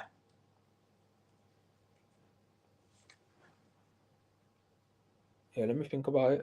We signed Digne for 25 million? 25, yeah. I think 20. I think Villa would accept 20, genuinely. How many years in his contract is he in? Third year now? So he signed Gerrard 2021, I think he signed. Yeah. January 2021. No, 2022. 22. He was 22, yeah. So what's that? Nearly 2 years into his deal. Yeah. It's a tough one, isn't it? If tough business-wise. But I'm being honest. I have to say my truth. They'll definitely consider if it is the case. I have to say my truth. I'd move him on. Genuinely, I'd move him on, and go sign a younger out left back that's good. There's so many good left backs out there that can provide that pace, that ability to get to the box, that technical ability on the ball to suit Emery's system and be good defensively. I'll be looking at League On for some of the left backs there. So that would be what I'd say. But I'll be surprised if he did leave this window. Yeah. Mark says if the money's right, then sell him. Yeah, that's kind of how I see it now. Especially his age. Luca Digne is, 30, 31, approaching 32. And with the money's on, I think he's selling right now at the pinpoint, or there's a chance that you don't recoup anything and he just sees his contract out. Rachel says, if it's Saudi, 25, 30 million rumoured, so we don't have a loss, plus his high wages come off the books. Yeah, that's my opinion on it as well, Rachel. Gary says, can Saudi clubs sign players in January? Yeah, I think I did read something about, though, they're not expected to be a lot of movement in Saudi. And also, Saudi Arabia, apparently, I read this, are happy for their players to go on loan to other leagues because they feel like that will increase their marketability as well, which is insane. It's nuts, isn't it? It's just it's a mad debacle, man. Now But apparently, all these guys, Mahrez, Firmino, apparently they all Ruben want to leave. Neves. Yeah, I think they all want to leave. So Yeah. I won't be surprised about. You remember like when Bex was at like LA Galaxy, kinda. and then he used to just come back on loan to go to like AC Milan or PSG and stuff like that. Yeah. So it wouldn't surprise me if that stuff happens as well. Yeah, because The thing is, that was didn't because that the happen with MLS. Frank Lampard as well? Yeah, but wasn't that because the MLS ended? I'm pretty sure like the Saudi league's still going on, isn't it? Like that's what's mad about it. Oh, Like, is their league? Is this league the same time? Is it? I don't think their league's finished, so that's the mad thing about it for me is that Yeah, they're just happy. that's ridiculous. Then. Yeah, that is mad. That is mad for sure. If that's the case. Rachel says the minimum we can accept to make money is 15 million. And Gary said Digne is playing. He's playing fantastic. Like I said, a right back is priority. I agree. A right back is priority for sure. He's playing well. I don't think he's playing. I mean, he doesn't have a goal contribution in like 17 league games now. Like I think he started off well, but I think he's regressed a bit personally. Yeah, I think that's fair as well. Especially going forward. Facts. Would we take Firmino? Not a bad shout. Yes, Firmino, from what I've seen he's been stinking it up in Saudi. 100, bro. That's just him just not taking, bro. 100% bringing Robert Firmino, no question. In an Emery system. Oh my. Bro, if it's anywhere near the same Firmino, then potentially. But from what I've seen, he's been stinking it up out there. He was still scoring goals. Out with the coach. He's like, yeah, fair enough. But I don't know. I wouldn't put too much emphasis into that. I just remember we were in the final season at Liverpool, like he was scoring against us. Yeah, but wasn't he injured for a majority of that season, and then he came back? Yeah, may have been. But yeah, I know he came back towards the end of the season. Obviously, his last game at Anfield, he scored against us. But listen, Firmino, I'd take Firmino on loan for the rest of the. If we're moving Duran on and we get, well, let me see how old Firmino is. Firmino's 32. He ain't old in football. He ain't finished. He ain't 36, isn't it? Yeah. I'd take Firmino, but I'm genuine. I'd take Firmino in a heartbeat. About that one, man. I don't know what condition would Firmino be in, like if he hasn't been playing over there either. Bro, come back to the Premier League. Have a guess how many goals and assists combined he got last season in the Prem. How many? Have a guess. I'll go for 10. Total 25 games in the Prem. Have a guess how many goals and assists combined he got. 10. No. 15. Yeah. That's ridiculous numbers. You got 11 goals and 4 assists in 25 games. Yeah. Like for me, bring Firmino. Bring Firmino. Like now that that's been brought up, actually, I'm more after Coutinho. Yes, I'm think it's different, man. I think it's different. I think it's different, man. Look for Paulo Dybala over Firmino, man. I'm not mad at that. That would be my. Gary said he'd be perfect off the bench. Mark said he's Firmino for sale. He'll be alone. I think. Yeah, probably be. Gary said he could be another Coutinho there. I will. Thanks for joining. He says, I think Firmino would be an excellent signing, perfect addition. Gary said he's in the UK apparently. Yeah, he was at the Liverpool-Newcastle game the other day. He was in the stands. I think him and Fabinho were there watching the game. So I don't know. They might have a longer winter break in Saudi, potentially. In comparison to Europe, so the players are just coming back to their old clubs and watching the games. So yeah. Anything else, bro? Any more rumours, potential signings, potential departures? We were linked with that kid from RB Leipzig, 17-year-old, John Percy article. I haven't really. Yeah. I'm forgetting his name now, actually, which is annoying. But I guess he would be a player that we'd probably sign and then look to loan out straight away. So I don't think we'd see like an immediate impact. Yeah, but interesting. We're looking at them type of players. Yeah, facts. I will also say the way we play would suit him. He's an Emery type player. Yes. I'm not denying Firmino is unreal but I don't know if it's the same Firmino, man. I don't know. 6 months in Saudi, I don't know what that can do to him, man. So It's a fair point. yeah, But I take the risk. If it's no fee, I take the risk. I think fair definitely. enough. Gary said, "Nice, we're talking about these players better than Baston." It is mad, isn't it? It's Listen, mad. Baston was a social experiment. Like that was just not real life. So Yeah, it's mad. It's mad the level of players, and if we do get Champions League, just you just shop in a different market. It's mad. But then we say that, but then we signed 2 players in the summer who are Champions League players. 3, if you can consider Yuri Tillemans, would probably see himself as a Champions League player, and a lot of sides would have him as a Champions League player. So even Clement Lenglet, and to be fair, the 5 signings we made, you could say, okay, they're all Europa League definitely, but could say they're all potentially somewhere Champions League players. So yeah, to be able to qualify, you might be shopping in the next tier and be able to go for some really elite players. Gary said, we don't do that though, do we? Loan players straight out after we buy them. Trying to think, you got any names we've signed, bro, and then sent them straight out on loan? Finesse us. Yeah, Obviously, that was a different type. but it's a model of Brighton definitely used. They signed so many players. Yeah, but I couldn't see us relying on a 17-year-old like our clubs that hasn't even played like a professional game. Like I'm pretty sure he's only played like youth league games as well. So he's going to the youth system, or they send him out on that. Yeah, might even go in academy. But, yeah. Another thing I forgot to mention: Kerr Smith has gone to St Johnston on loan. Yeah. Yeah, so another promising. Sounds like they have high hopes for Kerr Smith. Yeah, Scott. Yeah, good player. Him and Feeney. Yeah. Last thing, bro, we didn't mention it on the last podcast. We got Aston Villa for bringing out Leon Edwards at halftime during the Burnley game. Facts. Me and my brother are big MMA fans, so we were pretty excited and gassed about him getting like recognition from Villa. I think that was pretty cool. So yeah, big up Leon Edwards. Kept it quiet though, because we'd gone down to the concourse at the time, and lucky caught him at the end.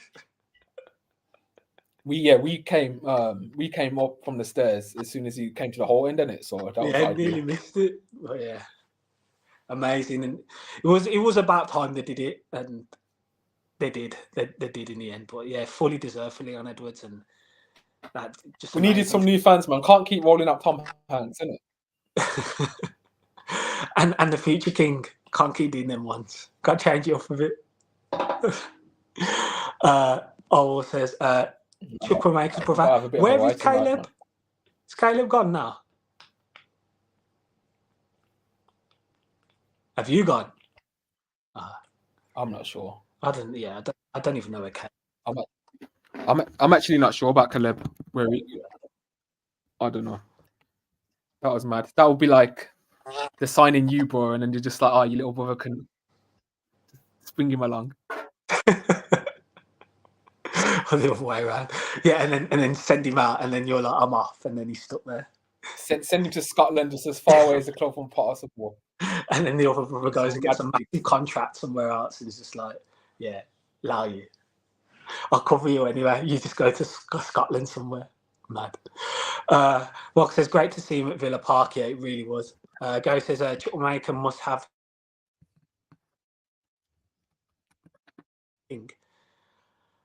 Yes or no? Yes or no? Yes or no? If we're being honest, no Villa fan rates Gerrard as a manager.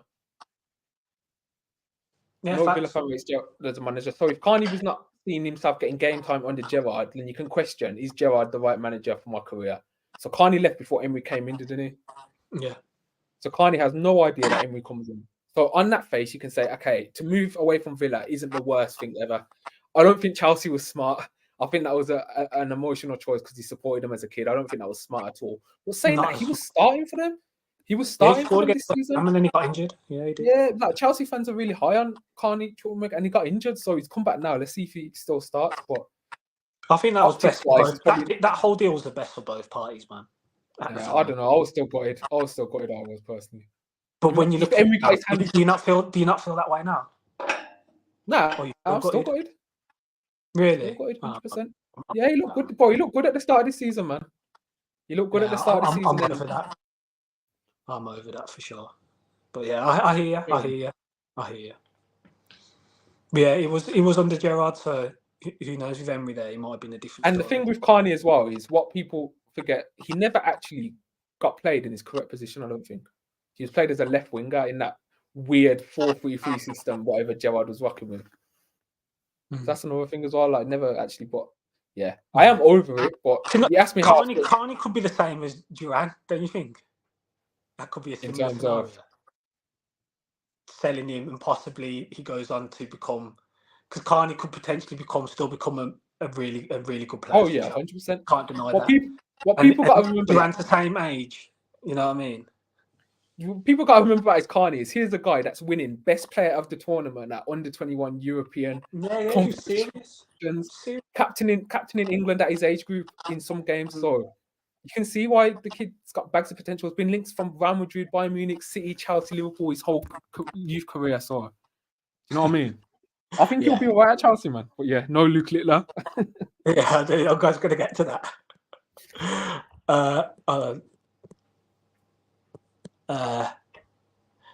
I might have to do Ennis quickly because I've got a few percent left. Gary says must have made the worst. Okay, we've done that. Mark said he was in Scotland. Yeah, where did he go, bro? Where did he go on loan? Bro, Dunfermline or one of them. Dunfermline, yeah, he was one of the. Yeah, he was one of them random clubs that just threw him out there. Yeah, we're on loan out there. You're just like, go deal with that then. Wonder. Thanks for joining. We said hi, guys. Cheers for joining. Gary said Carney has a big time Charlie syndrome. He's been badly devised. I think it's hard, man. When the players there, I don't like. You have to remember Chelsea was his team supported. Like, that was the club he supported as a kid. Like, where was he from? Northamptonshire. Northampton. I don't know. Yeah, we signed him. We signed him when he was what, 15? Like, yeah, he probably grew 12. 12. Was it 12? Was it? Yeah. Carney. We signed Carney really early, but I guess he would have been brought up in that era when the big Charlie syndrome thing. I don't know, because if Chelsea's the team he supports as well, and Gerrard's alienating him in the side because he's refusing to sign. Yeah, you have to sometimes see it from the player's perspective as well. I don't. And I think about Carney as well, which I never liked. He never come out and disrespected Aston Villa. He never said anything. He never did interviews. That's what got me just a bit annoyed with. Like, I thought the reaction was. He never disrespected the club already. Nah. I think the reaction was a bit over the top. Okay, guys, I think my brother's just cut out. I'm just gonna go through the last few questions, and I'm probably gonna wrap the podcast. Gerrard was killing all our players at that time. Yeah, facts, 100% agree. He was playing McGinn and Ramsey as like left and right backs, which I thought was just crazy at the time. He's no Luke Littler now. That guy's class. That's about Carney. I think Duran is class. I agree with you as well. Checking in. Spengdan. Yes, big up Spengdan. Thank you for joining the pod. Even Bailey was looking to leave under Gerrard. Yeah, because Gerrard, I heard, came in and told the players he wasn't going to play with wingers. So Bailey's agent was looking at a move for him to go to Ajax, I think it was. So yeah, Gerrard, all our wingers wanted to leave under Gerrard. So thankfully, Bailey's still here because he's been class this season. Chelsea's not the team to go to nowadays unless you want a big payday. Yeah, that's fair enough. They make a lot of questionable signings. We got good money for him, but we should put a buyback clause in. Yeah, I guess if he's going to Chelsea, you'd probably see that as a move where you wouldn't really get the opportunity to put a buyback clause in, unlike, say, Philogene going to Hull. It's a club in a lower division. So you're more likely to be able to put a buyback clause in. But yeah, me personally, I was got Carney left, but we got a decent fee, so it's not the end of the world. All right, guys, my brother's cut off, I think. I think his thing's gone off, so I'm going to wrap the podcast up here. If you've liked the show, please like the video, subscribe to the channel if you haven't already, and just share this video with as many people as you possibly can. Like, we appreciate all the support and the community that we're kind of building here. So yeah, thanks, guys. Hopefully we get the win Saturday and up the Villa.